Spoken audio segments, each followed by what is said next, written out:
নমস্কার বন্ধুরা, সুনিতার হেসেলে সবাইকে স্বাগত। প্রতিদিনের মতো আজও আমি চলে এসেছি সম্পূর্ণ নিরামিষ একটা রেসিপি নিয়ে। আজ আমি আপনাদের সঙ্গে শেয়ার করব নিরামিষ পনিরের রেসিপি। চলুন তাহলে রেসিপিটি শুরু করা যাক।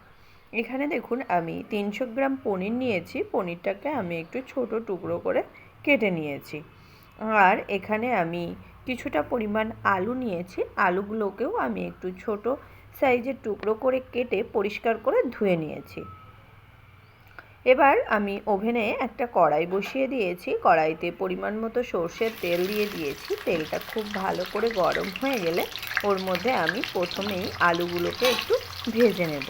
দেখুন আলুগুলোকে আমি দিয়ে দিয়েছি কড়াইয়ের মধ্যে। এবার আলুর মধ্যে আমি সামান্য একটু লবণ আর হলুদ দিয়ে আলুটাকে খুব ভালো করে ভেজে নেব। একেবারে লালচে কালার করেই আলুটাকে আমি ভেজে নেব।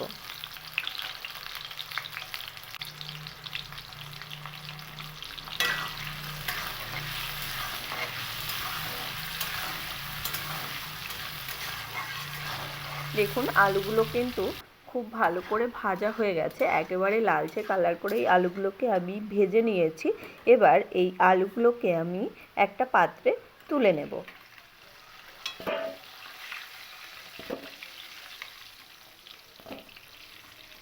এবার ওই একই তেলের মধ্যে আমি টুকরো টুকরো করে রাখা পনিরগুলোকেও ভেজে নেব।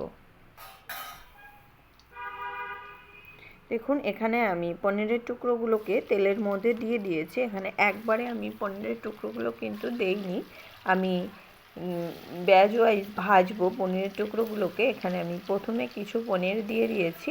এবার এই পনিরটাকে আমি একটু উল্টে পাল্টে লালচে কালার করেই ভেজে নেব।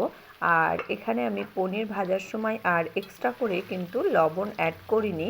আমি আলু ভাজার সময় যে লবণটা দিয়েছিলাম সেই লবণেই কিন্তু আমি পনিরটাকে একটু লালচে কালার করে ভেজে নিয়েছি। দেখুন এখানে পনিরগুলো কিন্তু লালচে কালার হয়ে গেছে। এবার এই পনিরগুলোকেও কিন্তু আমি তুলে নেব।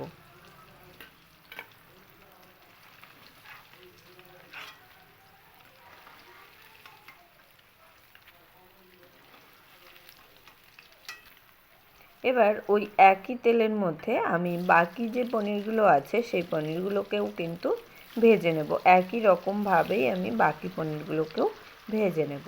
দেখুন এখানে আমি বাকি পনিরগুলোকেও লালচে কালার করে ভেজে নিয়েছি। এবার আমি বাকি পনিরগুলোকেও আমি তুলে নেব। এবার আমি ওই একই তেলের মধ্যেই আমি রান্নাটা তৈরি করে নেব। তার জন্য এখানে দিয়ে দিয়েছি তেজপাতা আর শুকনো লঙ্কা ফোড়ন, আর দিয়ে দেব গোটা জিরে আর গোটা গরম মশলা। এখানে আমি এলাচ, দারচিনি আর লবঙ্গ ফোড়ন দিয়েছি। ফোড়নটা একটু ভাজা হয়ে এলে, ফোড়ন দিয়ে যখন সুন্দর একটা গন্ধ বেরোতে শুরু করবে, তখনই আমি এর মধ্যে দিয়ে দেবো 1 চামচ পরিমাণে আদা বাটা। আজ পুরো রান্নাটাই কিন্তু বাটা মশলাতেই তৈরি করব। এই রকম নিরামিষ পনির কিন্তু বাটা মশলাতে তৈরি করলে এর স্বাদ হয় অসাধারণ। এবার এখানে আমি একটা বড় সাইজের টমেটোকে গ্রেট করে নিয়েছিলাম, সেই টমেটো গ্রেটটা দিয়ে দিয়েছি। খুব ভালো করে আবারও আমি টমেটোটা মিশিয়ে নেব আদার সঙ্গে। এবার এখানে দিয়ে দেব লবণ। যেহেতু টমেটো দিয়েছি সেই কারণে এখানে আমি লবণ আর হলুদ অ্যাড করেছি। আর দিয়ে দেব 1 চামচ লঙ্কার গুঁড়ো। খুব ভালো করে মিশিয়ে নেব। দেখুন মশলাটাকে কিন্তু খুব ভালো করে একটু কষিয়ে নিয়েছি। আদা আর টমেটোর কাঁচা গন্ধ চলে যাওয়া পর্যন্ত মশলাটাকে খুব ভালো করে একটু কষিয়ে নিয়েছি। এবার এই মশলার মধ্যে আমি দিয়ে দেব 1 চামচ পরিমাণে জিরে আর ধনে বাটা। আমি এখানে জিরে আর ধনেটাকে কিন্তু শিলনোড়াতে মিহি করে পেস্ট করে নিয়েছি। সেই আদা, জিরে আর ধনে বাটাটা এখানে অ্যাড করেছি। এবার খুব ভালো করে মশলাটাকে আমি একটু মিশিয়ে নেব। মিশিয়ে নিয়ে এখানে আমি সামান্য একটু জল ব্যবহার করেছি মশলাটাকে খুব ভালো করে কষিয়ে নেওয়ার জন্য। এইরকম সামান্য একটু জল দিয়ে মশলা কষালে কিন্তু মশলাটা পুড়েও যায় না, আর মশলাটা কিন্তু খুব ভালো করেই কষানো হয়। এবার আমি মশলাটাকে খুব ভালো করে একটু কষিয়ে নেব মশলা থেকে তেল ছাড়া পর্যন্ত। আর মশলার কাঁচা গন্ধ চলে যাওয়া পর্যন্ত। মশলাটা দেখুন আমি মোটামুটি কষিয়ে নিয়েছি 5 মিনিট মতো। এবার এখানে অ্যাড করে দেবো ভেজে রাখা আলুগুলো। যেহেতু আলুগুলো কিন্তু আমি সিদ্ধ করে নেইনি, সেই কারণে আলুগুলো এখানে আমি মশলা কষানোর সময়তেই অ্যাড করে দিয়েছি। সেক্ষেত্রে আলুটাও মশলার সঙ্গে খুব ভালো করেই কষানো হয়ে যাবে, আর আলুটাও কিন্তু খুব ভালো করে সিদ্ধ হয়ে যাবে। এখানে আলুটাকে আমি প্রায় 5 মিনিট মতো লো টু মিডিয়াম আছে খুব ভালো করে একটু মশলার সঙ্গে কষিয়ে নিয়েছি। এবার এখানে আমি দিয়ে দেব ভেজে রাখা পনিরগুলোকে দিয়েও আমি মশলার সঙ্গে আরও 2 থেকে 3 মিনিট খুব ভালো করে একটু কষিয়ে নেব। দেখুন পনিরগুলোকেও কিন্তু মশলার সঙ্গে খুব ভালো করে একটু কষিয়ে নিয়েছি। এবার এখানে আমি দিয়ে দেব গরম জল, আর অবশ্যই এই রান্নাতে একটু গরম জল ব্যবহার করতে হবে, তাহলে কিন্তু পনিরগুলো খুব সফট হবে আর গ্রেভি টেস্টটাও কিন্তু খুব ভালো আসবে। খুব ভালো করে জলটাকে মশলার সঙ্গে মিশিয়ে নেব।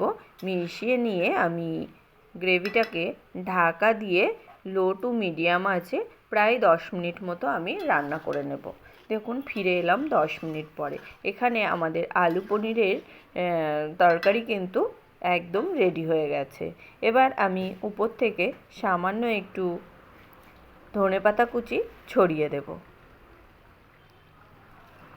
তার আগে এখানে দিয়ে দেব পরিমাণ মতো একটু চিনি। যেহেতু নিরামিষ রান্না সেই কারণে এখানে একটু চিনির ব্যবহার করেছি।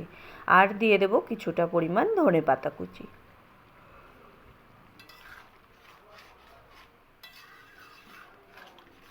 খুব ভালো করে ধনেপাতা কুচি দিয়ে তরকারির সঙ্গে খুব ভালো করে একটু মিশিয়ে নিয়ে আরও আমি 2 থেকে 3 মিনিট একটু ফুটিয়ে নিলেই কিন্তু তৈরি হয়ে যাবে আমাদের নিরামিষ আলু পনির। এটা কিন্তু দুপুরের লাঞ্চ কিংবা রাতের ডিনারে ভাত, রুটি, পরোটা সবারই সঙ্গে কিন্তু খুবই ভালো যায়।